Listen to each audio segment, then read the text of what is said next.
Bossing, gusto nyo po ba matikman yung burrito ng Antojitos? Bukod na sa masarap, malaki pa. Gusto mo po bang makita, sir?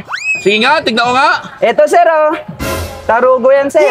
Dating sa maliit na cart lang, pero ngayon may halos 15 branches na si Antojitos. Hindi mo na kailangan lumayo para sa lasa ng Mexico dahil nandito na sa Intramuros, Manila. Tikman ang sulit at sarap ng quesadilla nila na for only 55 pesos lang ay meron ka ng 2 slice dito. At itry mo rin itong soft tacos nila na for only 65 pesos lang ay mabubusog ka na. At kung hilig mo naman ay burrito na dako, nasa halagang 150 pesos lang ay tiyak hindi mo masusubo sa bunganga mo. At tropa, pwede pa mag-add-ons ng cheese, red sauce, white sauce at beef at dagdagan mo lang ito ng 15 pesos lang. Located sila sa PNTC College, Victoria Street, Intramuros, Manila at tapat lang nila ang Uncle John's. So paano mga katropa, ano pang hinihintay natin? Tara!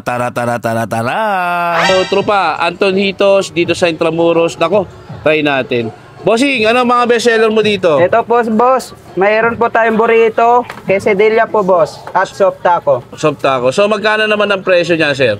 Yung single order po, soft taco ay 65. Quesadilla po ng single order, 55 po. Tapos yung magkano naman yung burrito mo? 165 po, with cheese na po yun. Sige nga, tignan ko nga yung burrito mo. Ito po, sir. Luluto ko lang po, sir, ha?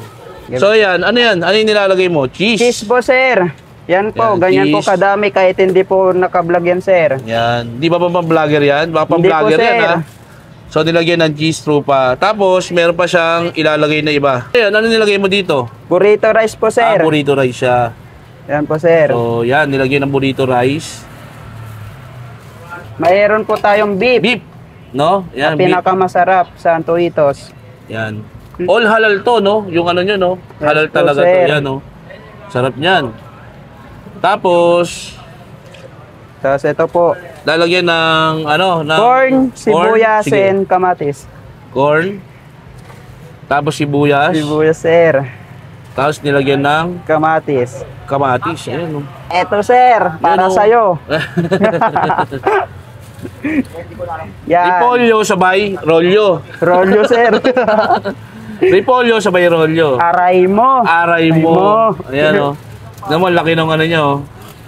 Tarugo talaga yung burrito Tarugo, nito. sir. Ganyan ba kasi laki yung ano mo? Yes, sir. Nangingiyak, no? Baka hindi nyo na to masubo, sir. Kasing... Kasi yan, ilalagay dun sa mainit.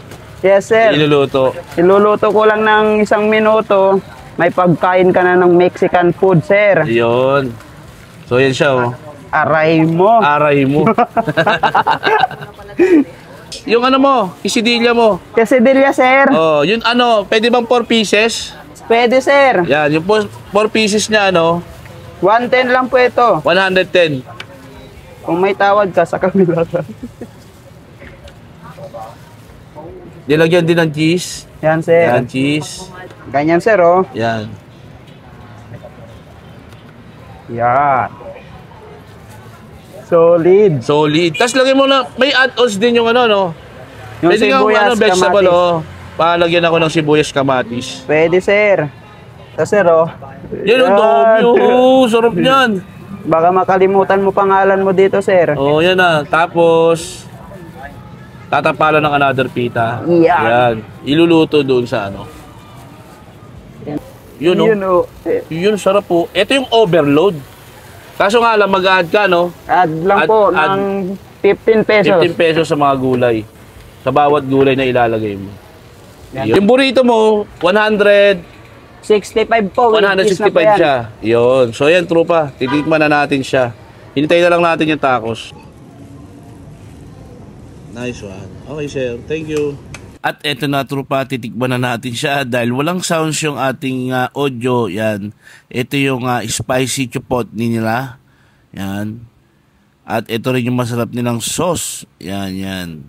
Yung garlic sauce nila. At yung burritos nila na napakalaki. Yan, worth 150 pesos yan. Yung lasa niyan, trupa, is masarap siya actually. Especially yung spicy chipotle niya. nagble-blend yung beef doon sa mismong kanin. Yan. Napakasarap niyan, tropa.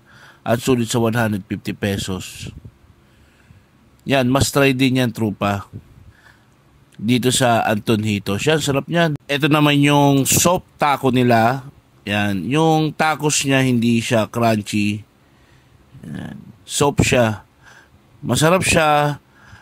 Tapos, yung beef talaga nila actually yun ang nagdadala ng lasa nung mismong tacos niya. Yan. Ito yung quesadilla nila. Ito, napakasarap nito, tropa.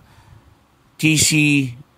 Tapos, yung beef niya, yung lasa ng beef talaga niya is napakasarap.